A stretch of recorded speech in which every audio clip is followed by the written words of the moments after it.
106.1 FM, downloadable in the App Store. That's Google, that's Apple, that's, I don't know, maybe there's another App Store I don't know about, but you can find us there. You can also check us out this morning on Facebook Live and YouTube Live. Let me just tell you, YouTube Live is very reliable, but honestly, the conversation is better on Facebook. I don't know why. It's just more intuitive that way. But then if you want to go back and check it out archived later, you can always check us out there as well. As a matter of fact, the Facebook Live just went up. I'm looking at it right now. Do us a big favor and hit the share button. It does not cost you a dime, not much effort. The only reason you wouldn't hit the share button is if you are ashamed of us. That's always a possibility. That is a possibility. You are ashamed to let people know that you are listening to us. And it's like, I don't want people to think less of me. So I'm not going to tell them. But I hate to tell you, if you're on Facebook Live, you already know people are looking. I mean, unless you have some alias hooked up. So anyway, listen, you're here this morning with, I don't know, we've been called all kind of stuff. The dynamic duo and frickin' frack and all kind of stuff. Yeah. I don't know. We don't really have a good moniker yet. So right now, we'll just tell you who we are. Sitting across from me is Bishop Dwayne David Royster. You can follow him on Twitter at DD Royster. Royster! Yeah, what's going on? Sitting across from me is the Reverend Dr. Mark Kelly Tyler. You can follow him. I don't know what any of your handles are. So it's all my full name. It's Mark Kelly Tyler. At Mark Kelly Tyler everywhere. Facebook, Instagram, Twitter, probably Snapchat, everything else that he has. You could follow him in all of those places. That's exactly right. That's good. That's yeah. Good. I just want to say happy birthday to Jimmy Carter today. Today is Jimmy Carter's birthday. And the reason I know it's Jimmy Carter's birthday because it's also mine. So. Whoa. Man, don't you have a twin? I do. It's actually my sister and I's birthday. That's right, Deanna's birthday as well. I know she is not up this early in the morning, so I would say happy birthday. I'll say happy birthday to her. She can go back and listen to the video later. So you should have told me. Matt could have held it down this morning. Could have gone out and had birthday cake this morning or something. I don't know. No, man, I'm good. I appreciate it, but I'm good being here, hanging out, and doing one of the things that I deeply love, which is sharing news, talking politics, and hanging out with you, my brother. All right. Well, good looking out. I'm glad to see the Facebook Live family in early this morning. We're going to all cross our fingers and say a prayer and do whatever else it is to bring good luck this morning to make sure that the feed holds steady. If it goes out, just switch over to wordradio.com until the feed comes back. Good morning, Gary, Raphael, Sheila, Lois. Raphael said we're the teaching preachers. That's not bad. Okay, I like that. Yes, that kind of works. Oh, then he laughed at it, so I'm not sure he was serious. Right? Dorisha, of course, Leslie is in as well. Glad to see all of you all this morning. And it was that Sister Washington. I don't want to screw up your first name, so glad to see you as well. Again, spread the word. Come on, hit the share. It'd be great to have like 100 folk on here watching on Facebook Live. Get this conversation really interesting. Casa who? Listen, we've got a great guest at 6:20. Or thereabout. She is the Chief Public Defender of the City of Philadelphia, Kier Bradford Gray, attorney at law. At some point, somebody needs to do a movie about her defense of Michael White. I know she's coming on to talk about Breonna Taylor and the case there. There have been some developments that have been somewhat overshadowed nationally by the news of the debate and kind of the fallout about it. But it's really something that we should keep our eye on. So she's got some very strong opinions about it. We'll hear from her.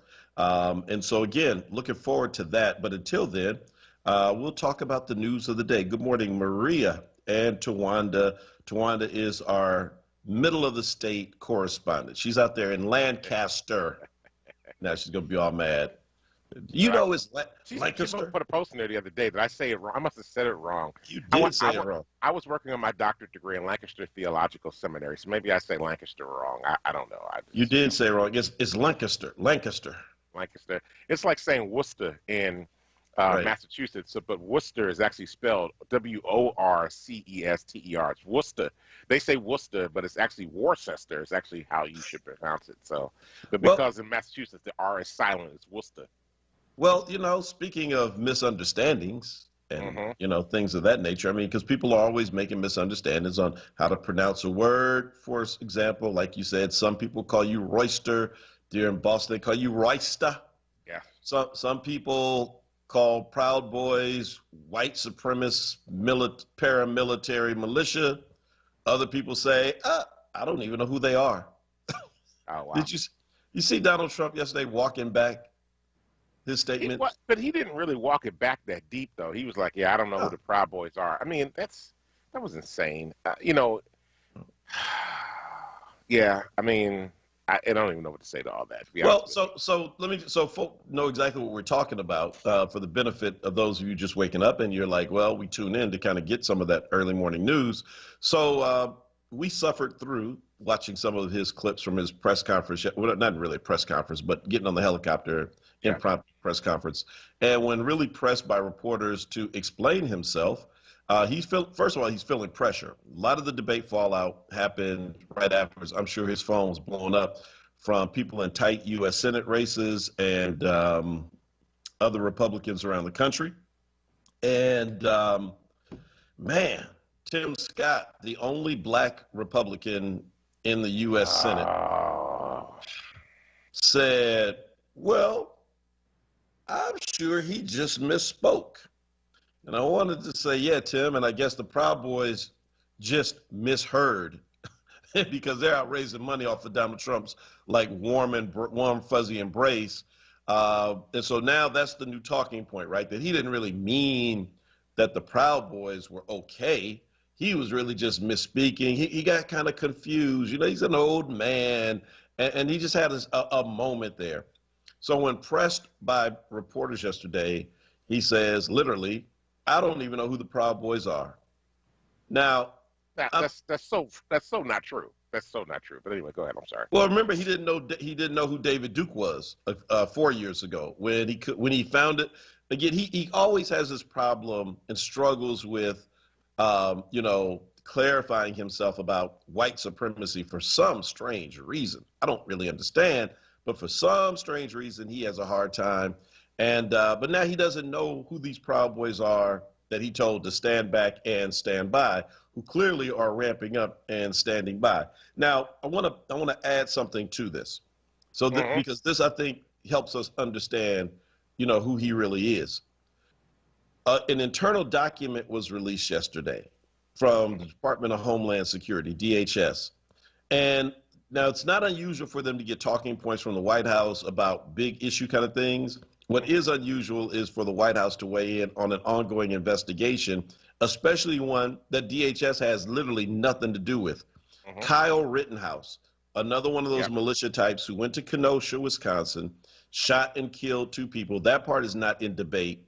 Now, whether he did it in self-defense or as an act of murder is that is the debate that the court system will ultimately work out. Mm-hmm. But Kyle Rittenhouse, who shot and killed those 2 people, who most folk agree was out of place, should not have been there, inserted himself, and is a demonstration of the problem that Proud Boys and the whole militia thing even exemplifies. Mm-hmm. The talking points given from the White House, according to this internal document with reporting today, said that they were instructed, if asked about Kyle Rittenhouse, speak kindly about him, speak tenderly, speak lovingly.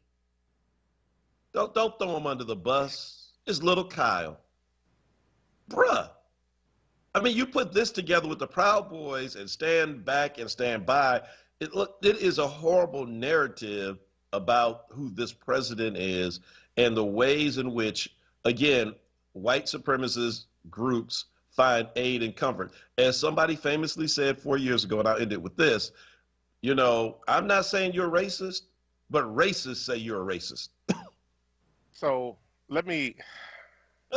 Good Lord. I'm gonna let that stand on itself. Let me just switch to a little bit something similar, but so something good that came out of the disastrous debate the other day was that Secretary of the Treasury Steve Mnuchin actually met with Nancy Pelosi yesterday about the HEROES Act, and evidently the administration is now caving a bit on the negotiation dollars, right? So they didn't want to spend more than they didn't want to spend more than $500 million. The Democrats originally had done the HEROES Act, which was supposed to be the next part of the CARES Act. They wanted like $3 trillion. And so now the administration is saying it will negotiate to $1.5 trillion. So they actually met yesterday. They had not met in weeks, but they finally met yesterday. And this could potentially include a new stimulus, another $1,200 check. It can include some more money for paycheck payment protection for businesses. And it would also include some money to states, not all the money that they wanted to give the states in large municipalities. So I think the Trump administration is feeling some pressure after that disastrous debate performance to do something to show that it actually cares about the people and make some moves, because Mnuchin and Pelosi had not met in a long time, and the Democrats now are also willing to do, it looks like a little negotiating based on some of the moderates that need some votes in their area. So hopefully we will see the HEROES Act or some other named act get passed. If Mnuchin agrees to something, he's going to probably put pressure on McConnell and the Senate Republicans to pass some legislation. So perhaps the disastrous debate performance, perhaps the performance that Chris Wallace said, he didn't say that his performance was bad. He just said that I feel bad for America. Perhaps, yeah, we all do. That's right. Perhaps the debate performance that was just absolutely abysmal could actually have some benefit for people across our country who are struggling right now. And so I want to do that. And let me just throw this in, total aside. My wife and my youngest daughter are watching this morning. They wish me happy birthday. So thank you both, Suzette and Joy, for wishing me happy birthday as well. I deeply appreciate it. And all of you that are wishing me happy birthday out there. Now, What's up, fam? Yes. Yeah. We do have, so I know it's early, but we have a guest coming up next, and we do have one caller. So we should probably just get Timothy in real quick, and then because we're going to have to go to a break. So Timothy from South Philly, welcome to the Power Hour. First, my alarm clock woke me up at 5 o'clock. And then after that, the second alarm clock, which is you and Reverend Tyler and Reverend Royster. Man, that's wonderful, man. I know I'm up now. And all right. That's right. I'm going to say to both of you, Reverends, happy birthday, Reverend Royster, really, man. Thank you. Yeah, Thank man. you. I hope your day is going to be good in your evening and things of that nature. That we have to understand the importance of voting, that Mitch McConnell is connected to Dan Cameron, as they're connected to Tim Scott, and they're connected to Donald Trump. And if people don't understand what side to be on, I don't know what to tell them. And I can't see why anybody would be indecisive. And you have a Tim Scott, you have this damn Daniel Cameron who's groomed slaves. This is we're looking at. Are we in 2020? Or are we in 1820? So the importance of voting and the behavior of this last debate, and I don't think that we should let Donald Trump's behavior alter the way that we have these forums. I mean, we may be able to turn off the mic, but let's continue to have these debates, presidential, local. And look, man, we don't have a long way to go. Approximately about 5.5 weeks to vote this chump out. So I think everybody should just crawl. You got to crawl to the poll. You got to crawl. You ain't got to crawl. However you get there, let's vote these people out, man. Yeah. All right. Hey, Tim, sorry, we got this. This is like only a 1 hour runway we have, but your point is well taken. Always good to hear from you, my brother. And Tim is representing HBCUs, the Divine Nine, and all that. Thank you, brother. All right. Tim from South Philly. Tim's got a voter plan. I mean, see, that's the key, Royster. Yeah, I mean, everybody needs to have, I was going to talk about that in the last segment, but, since he brought it up, right now, you need to have a voter plan. I mean, like people have plans about all kind of contingencies in life. You need to know what you're going to do in this election. If you're going to the polls, you need to start working on knowing where that's going to be. If you're going to vote early, you need to have that plan. And we are strongly suggesting that people take their ballot and walk it into one of the designated sites in your county. if everybody has at least one designated site. That's your county election office. You could take it there and walk it in and make sure that it's stamped, and that way you have bypassed any kind of shenanigans. But most are creating satellite sites. In fact, in Philadelphia, you can do it all in one stop. Go in, request a ballot, fill a ballot out. They'll show you how you can do it without having a naked ballot, and turn your ballot back in and get out of there. So let's make sure that we have a voter plan. Listen, before we go to break, man, listen, look at all these folk who are on here this morning. Glad to see Lamar and Roberta and Franny. I mean, just a ton of people this morning. You guys hit share. Glad to see Karen on there as well, and others who are tuning in this morning. Asa Khalif, what's up? Peggy McGraw, glad to see you as well. We got to take the break. We're going to talk to Kiera Bradford Gray when we come back, Chief Public Defender, about Breonna Taylor's case. And before we get out of here today, we've got to talk about Congresswoman Omar and Trump's comments about her. He's always got comments about her. Yeah, he's calling her un-American, but his comments are un-American. Absolutely. But we'll take that up in the last segment. We got to get out of here. We'll be right back on the other side of the break. Don't go anywhere, and bring some people when we come back. Peace. Recovery starts with a call. Pennsylvania's Substance Use Disorder Hotline is staffed by real people who are trained to help. They're here 24 hours a day, 7 days a week. They'll get you or your loved one into treatment regardless of your access to insurance. If you or someone you know is suffering from addiction, call 1-800-662-HELP. Recovery starts with a call. Paid for with Pennsylvania taxpayer dollars.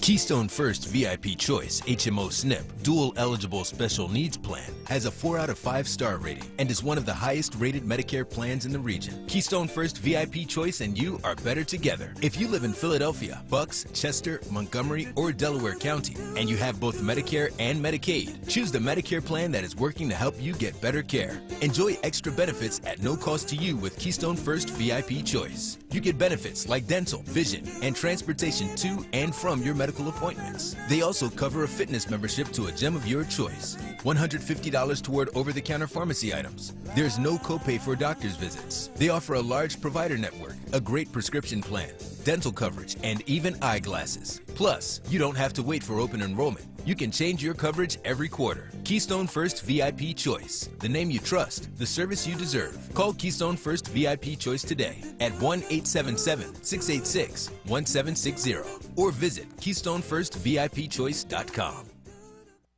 This is Word Radio, independent black media.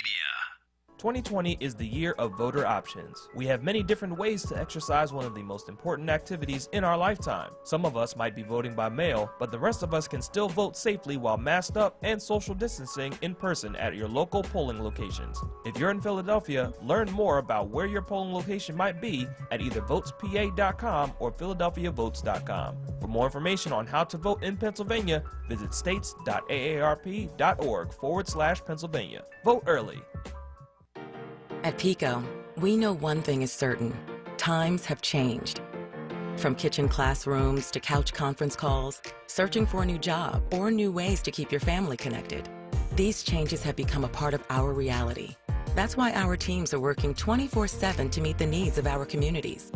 So no matter how much things change, you can depend on PICO to be there with the energy and help you need to power through. Learn more at pico.com. PA has a common enemy, COVID-19. We can win this battle, but it's going to take all of us working together to protect our families, our communities, and our future. We need every Pennsylvanian to mask up and app up. Wash your hands for at least 20 seconds and maintain a safe social distance of 6 feet. Because when PA unites against COVID, PA defeats COVID. Paid for with Pennsylvania taxpayer dollars. Now, a traffic update on Word Radio. Good morning. Not a bad ride early on this morning here in the Philadelphia area. Southbound 95, some late volume building Cobham down through Bridge. Northbound looks pretty good. Westbound Vine Expressway late from the Parkway through the Schuylkill Expressway. Schuylkill westbound University through 30th, a left lane block there with ongoing construction. Slowing already through that zone. Further west, no issues. Eastbound side also. a pretty good ride. PA Turnpike and the Blue Route 476 moving fine. 42, 55, 295 in New Jersey, off to a nice quiet start so far this Thursday morning. For more traffic information, log on to sigalert.com. I'm Jim Bachman with your Philadelphia area traffic. You're listening to Word Radio, 96.1 FM and 900 AM WURD, independent black media. Welcome back to the Power Hour. This is Dwayne Royster along with Mark Kelly Tyler. We have spent the morning talking a little bit about Trump and some changes that are potentially happening with the HEROES Act. Looks like the bad debate performance could possibly turn into another stimulus check. So we're hoping that something will happen with that in the next few days as House Speaker Nancy Pelosi and Secretary of the Treasury Steven Mnuchin continue in negotiations to bring some relief to the American citizens. So we're appreciative of that. And now we have a special guest coming on the line. I'm turning it over to Dr. Tyler to take us through. Hey, listen, folks, we are happy to have with us this morning Kier Bradford Gray. She is the Chief Public Defender. You know, when they say if you can't afford an attorney, one will be provided for you. They call her office, but she's just not one of the persons in the office. She actually is the head of the office, and we couldn't be more proud of her in Philadelphia. Kier, good morning. Welcome to the Power Hour for the first time. Good morning. When I talked to you last night, I didn't realize I had to get up this early, but hey, great. Well, you know, you know how it is. I mean, listen, this is we got some important stuff to talk about. I mean, we couldn't think of anybody better to really kind of help us understand what's happening in Louisville, Kentucky right now with regard to the Breonna Taylor case, other than yourself.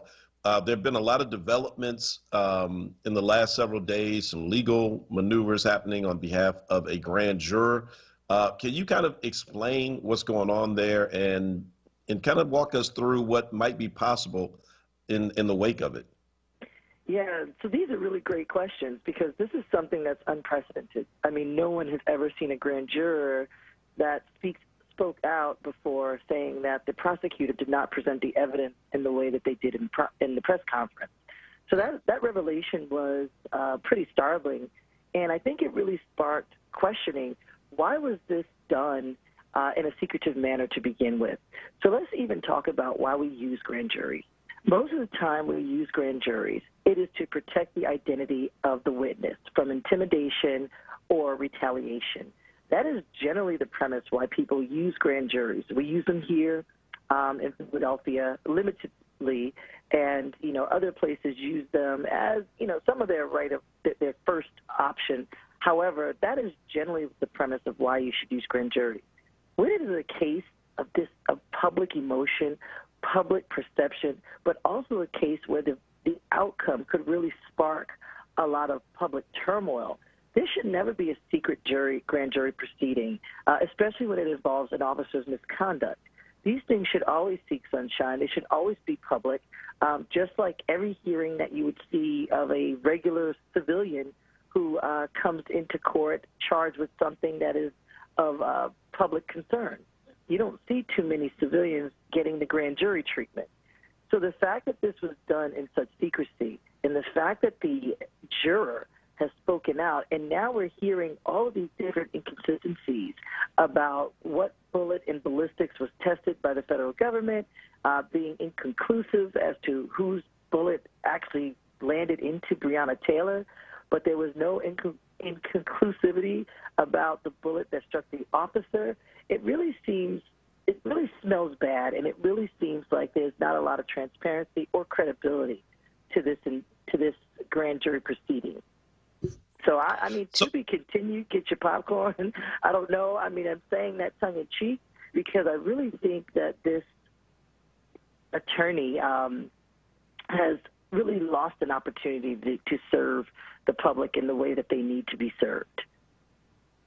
So Kier, so this is, like you said, I've never seen this, right? I mean, we've seen grand jurors, or juries, I should say, like after some kind of decision happens, come out and they want to speak and kind of give, I guess, the dissenting view with a regular jury trial. But to have a grand juror hire an attorney, right, and the attorneys have a press conference to kind of say, look, they did what he said publicly is not what he said to us. So this is what kind of confuses some of us, I guess, who don't understand the process. What charges do we understand that Cameron took to them? I mean, what did he ask them to do? Because, my former co-host Denise says that a DA can actually get you to indict a ham sandwich if they want to.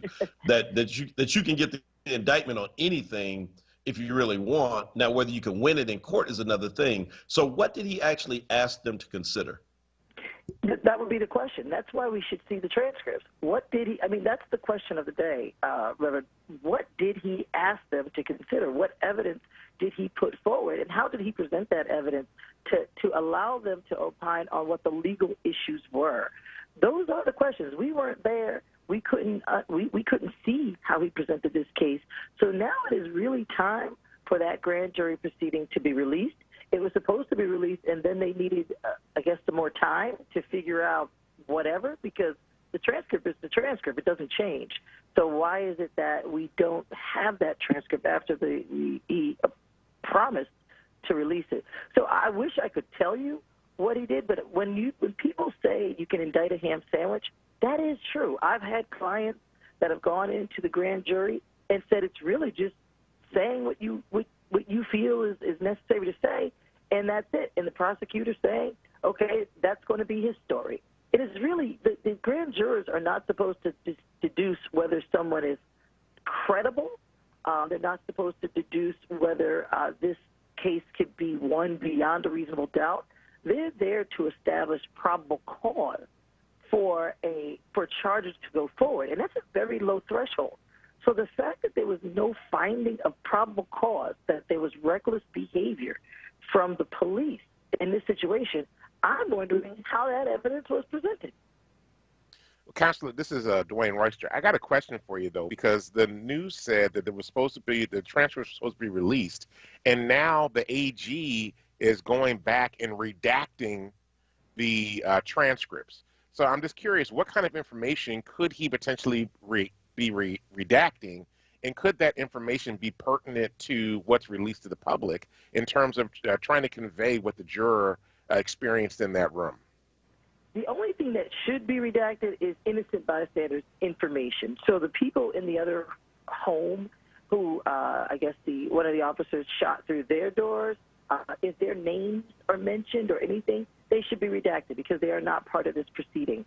Anything involving the officers and the material situation of what happened with Breonna Taylor should not be redacted. That is not something that the public cannot understand who is involved here. I mean, this is not a question of who done it. This is not a question of identity being held secret because of some material retaliation that they understand. So the main action, the main scenario, anything that happened with those officers and the people in Breonna Taylor's home should not be redacted. Yeah.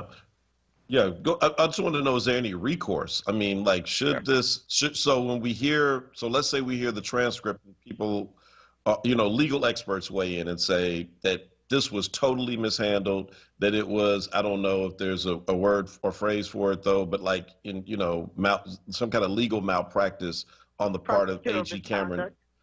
Right. Okay. Right. So yeah. Would the family have recourse legally to still seek charges against one or more of these officers? Well, that would have to be pursued now by the federal government, because that would be the other overarching authority that could come in and review what happened. The federal government could actually step in here, but with who we have currently in the White House, I doubt that will happen. However, the family is, I don't think they have any. They've already accepted the civil suit in that settlement, so their civil remedies are pretty much concluded at this point.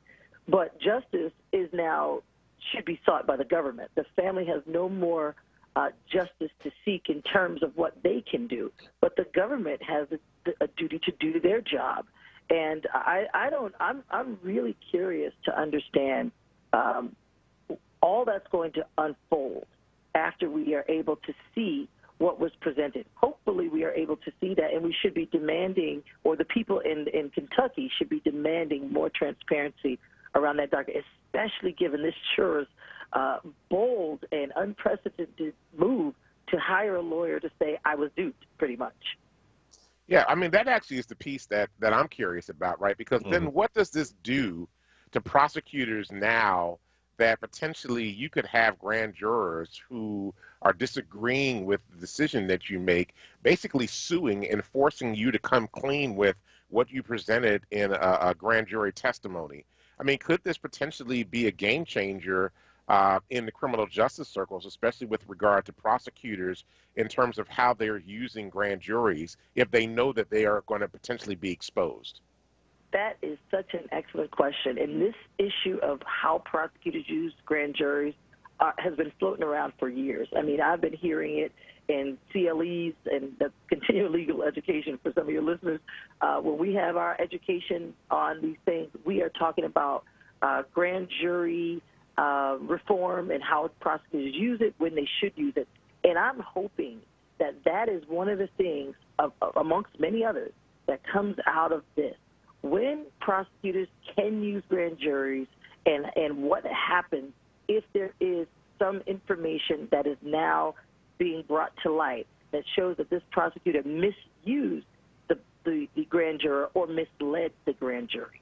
And I believe that that should go from a prosecutorial misconduct ethics complaint where this prosecutor can no longer practice law. I mean, that is what should happen. That is what would happen to me if I've had if I mischaracterized or misled or put information that was not credible to the court. I would have an ethics complaint and be disbarred.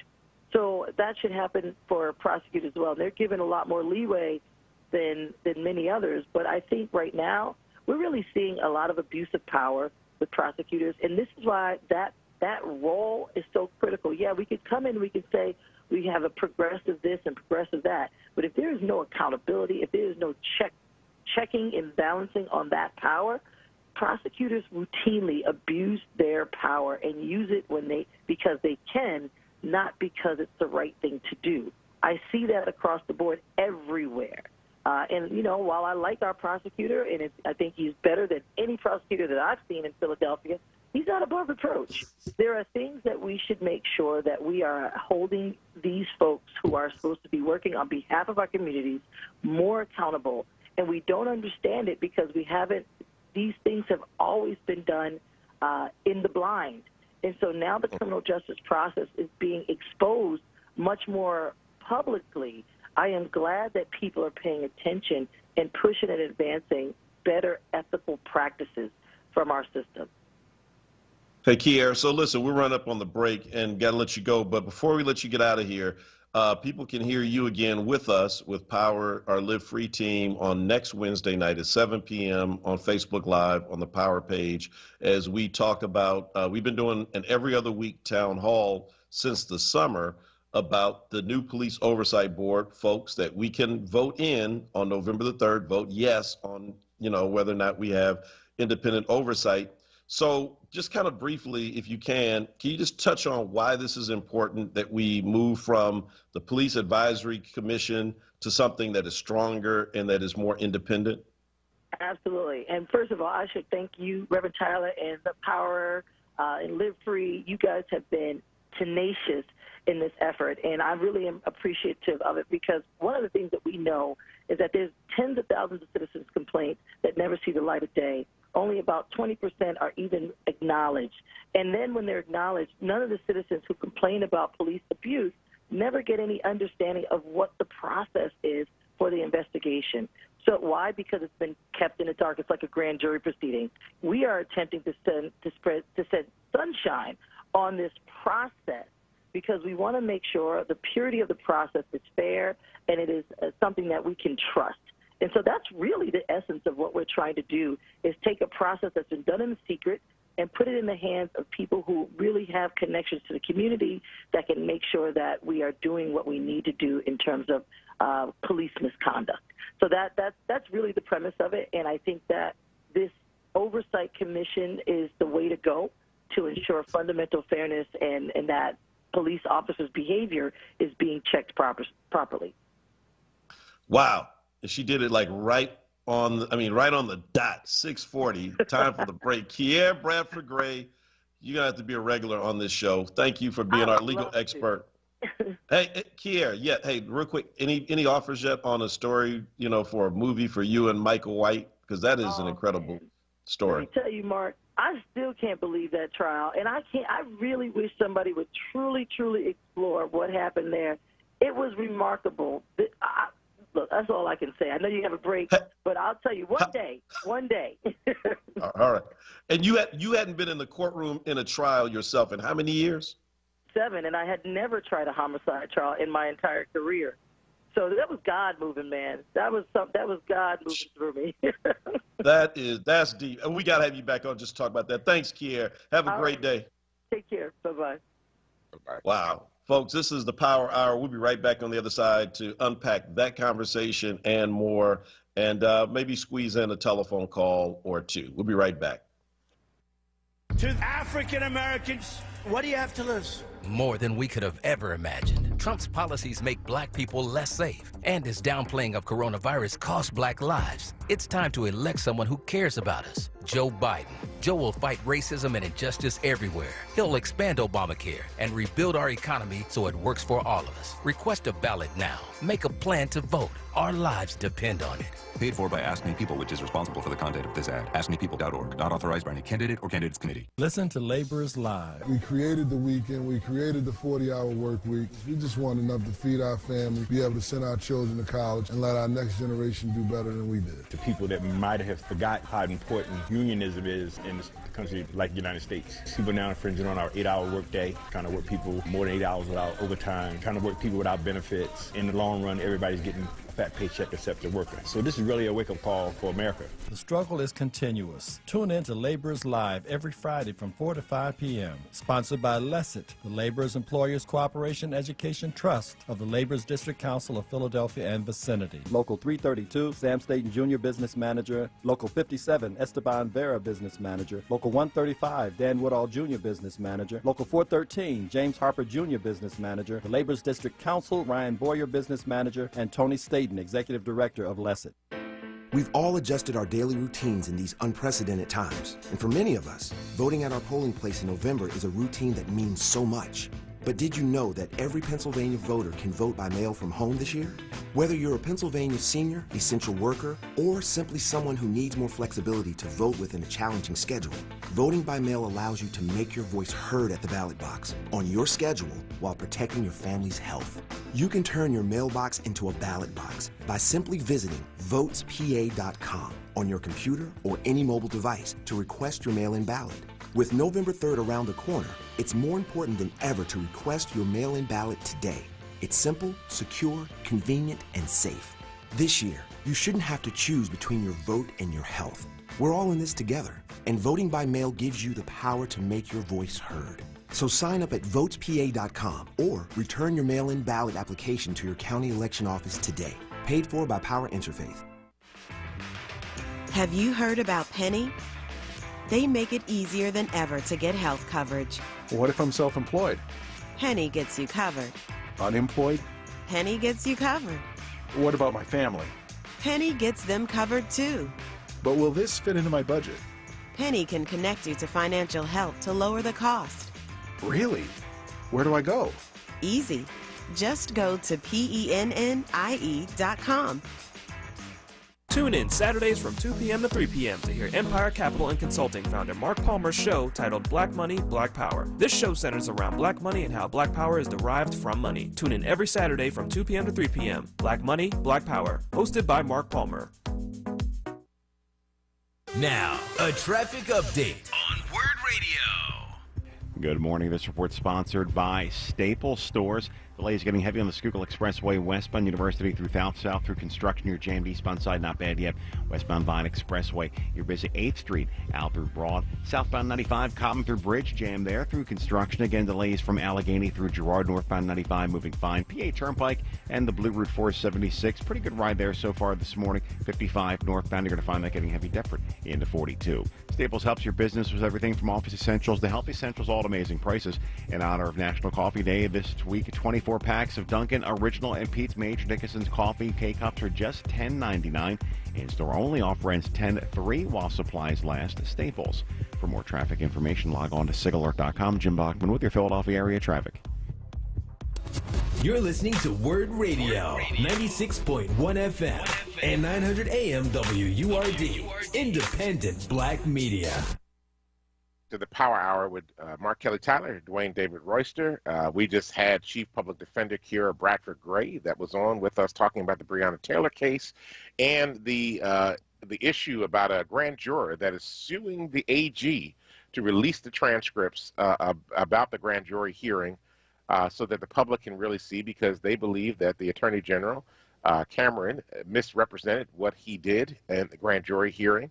And they want the public to see it for themselves. So we really appreciate the chief for coming on and being with us today to talk about this. And then we also talked a little bit about Philadelphia police oversight. So we definitely need to talk about that some more. So hey, listen, let me just say, for people who don't know the story I was talking about at the very end about the Michael White trial, it was a sad story. So, a person did lose his life, and I don't want to take that away from his family, Sean Schellinger.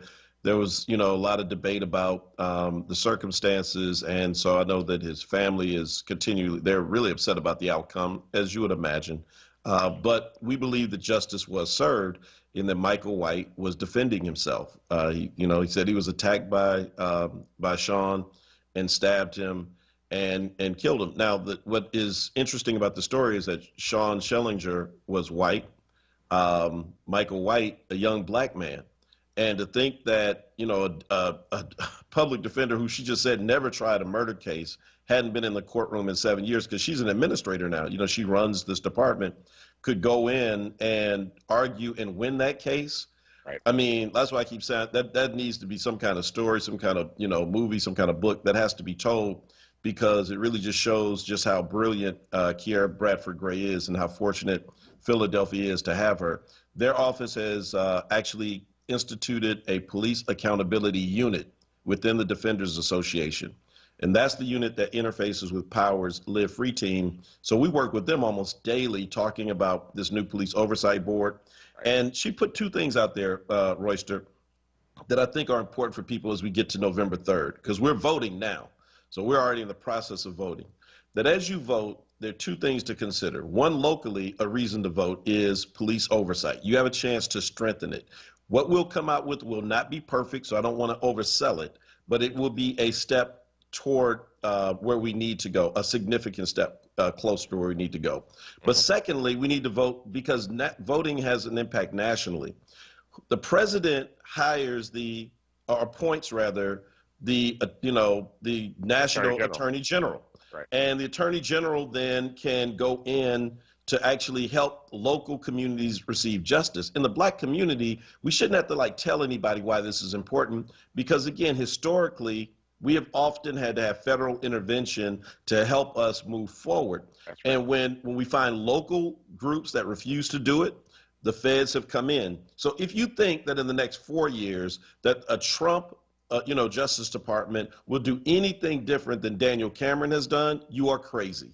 Yeah. And so one way to help Breonna Taylor get justice, if that is your big concern, is to do this. So for people who are saying, well, I just don't like Biden, he don't do nothing for me, then do something for yourself. There are other reasons to go to the polls and to vote.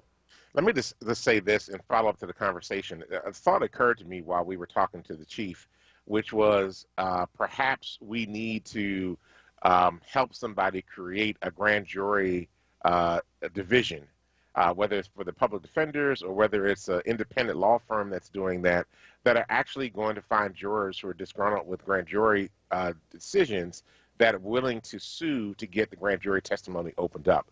Because what would happen if the grand jury process becomes more transparent? I mean, we're not talking about revealing who the grand jurors are, or, again, innocent individuals. But there are cases where, we've all looked, like especially some of these police investigations that go to the grand jury and then they come back out and they're like, oh, the officers weren't at fault. Well, no, we need to see what you all were talking about inside that room. So I would love to see somebody get set up and do a piece like that. All right, well, look, we got one caller. We got one caller we need to get in, and it's George from Center City. George, welcome to the Power Hour. And, the best guest, and I'm not great on guests, but the best guest anybody ever had is Kiera Gray. Don't sleep, Kiera. If you ever seen a lawyer in action, is Kiera in the Defenders Association. Before she became the chief, she was a winner. The two most prominent black women in this city that do cases, Karen Simmons, who's on the bench now, was one of the best homicide lawyers this city ever had. Kiera Gray they're both on the same level. It's like I'll put Kiera up against any lawyer in this city, any lawyer. I mean, she knows, she's real shy. She's not braggadocious. She's not the kind that go around, but she knows her work. She puts her work in. And most defense lawyers or even prosecutors know that they're glad she's the supervisor, not the one who's trying cases. Every now and then, like you say, she came out and did the Michael White. The lawyer didn't have no chance at all. It was like, the teacher teaching the student, and the student keeps being rebellious and kept getting spanked and smacked on their hand. She's well respected. She's one of the few black women in this city I have respect for because she's not for sale. She's not in those meetings taking those envelopes. She's not in those meetings where white folks talk down to you and she hold her head down. She says what she has to say in a respectful way, and they respect her. I mean, she's one of a kind. If any black woman in this city would ever be mayor, would be her. Any other one, I wouldn't even consider it. Wouldn't consider it at all. Right. Let me say this about Trump real quick. Everybody can sleep Trump if they want with this stupidity he do. But he still got those quiet, keeping their mouth shut, can't read, can't write, don't understand that free medicine helps them, going to get out and vote. They're going to vote. Black folks talking all this other stuff, you better vote. That's what you better do, and stop trying to be the HR, the one that's in charge. That means nothing if you don't vote, You got to Thank you, vote. George. Thanks, George. George on fire this morning. He only had like a little slight touch of misogyny on there. Just a slight touch. One of the few black women I respect. I heard that. I would assume that George would also say he only has a few black men he respects too. I'm gonna give him the benefit of the doubt because the day is early, but I don't want to put words in his mouth. But George is always on that line, man. He's always right on that line. Hey, Iris is on Facebook Live right now, adding some really good commentary about police oversight. Iris, what I would suggest to you is that you check out Power Interfaith's Facebook page. All of our conversations that we've had, these town halls, are posted there. A lot of what you're saying we've covered. The town halls are amazing. We're going to have the former head of San Francisco's oversight on our town hall on next Wednesday. New Orleans, 2 weeks after that. We've had folk from Oakland, Chicago, and then local experts as well. So everything that you're saying, I would say ditto. It's very important that we get a hold and a handle of our local police departments. Absolutely. Yeah. So that did promise we were going to talk about Omar. Can we just do that for a second? Sure. So Trump said yesterday at a rally with way too many people attending, because, when you chant, lock her up, you're like spitting projectiles. And most of his people, man, do not wear masks. I don't care what you see, but they make him put them on when he comes out behind him for the optics because they get tired of getting slammed by not having social distancing. But trust me, man, it is not safe, even outdoors at those rallies. But so he goes into this thing about Congresswoman Ilhan Omar. Now, correct me, Royster, you're in D.C. Don't you have to be a U.S. citizen to serve in the United States Congress? Is that still a rule? That is correct. So is it safe to assume that she is a U.S. citizen? She is indeed. She's a naturalized citizen, yes. So why would he say she's over here trying to, let me see exactly what how he actually phrased this. He said that she's trying to take our country and tell us what to do. Who? What? Because she wasn't born here. That's what he's trying to say. She wasn't born here. So what he's doing is dog whistling, saying she's not one of us because she wasn't born here. The other thing is that she's Muslim. She's Somali. She's a Somali American. And so he's trying to diminish her as well. He needs Minnesota. And so he is trying to figure out a way to create a wedge with white voters in Minnesota. And there's a large Somali community in Minneapolis. And so he is going after the white folk in Minneapolis and surrounding area and using a dog whistle with her. And she is unrelenting in her critique of him. She is a part of the squad that also includes Rashida Tlaib, Ayanna Pressley out of Massachusetts, and Alexandria Ocasio-Cortez. Those are the four fresh women or new congressional leaders who really came in by storm, and they're a real progressive force to be dealt with in the Congress. And so he has great disdain for them, especially since two of them are Muslim. One's black and one's Latina. So, he's got a challenge with all four of them. Tell us how to run our country. Excuse me. How long has his daddy family been here, man? Come on, Wait, Trump. you said something though. I have to go back to. I know we got to get ready to go off the air. So Donald Trump's family did not wear masks at the debate the other night. Not one of them. The Cleveland Clinic was brought in as the experts to maintain safety in there. The head medical officer was in there asking them to put face masks on, and they refused to put face masks on while they were in the building. So Ivanka and Donald Jr. and Eric and all of them that were in there refused to wear face masks in a situation where they were inside a building with a bunch of other folks, right? I just had to say that. You know why? Why? Because it's America. In America. America. Lord have mercy. It's America. All right. Well, look, we're out of time. We got to go. Thank you all for joining us on the Power Hour today.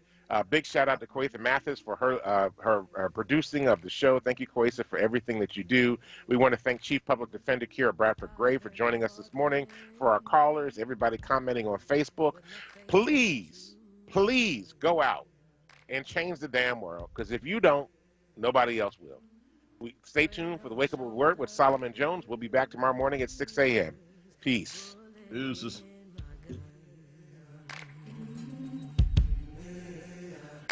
Oh, I got eyes in the back of my head, just in case I have to run. I do what I can when I can, while I can for my people. While the clouds roll back and the stars fill the night, that's when I'm gonna stand up, take my people with me, together we are going. Former Vice President Joe Biden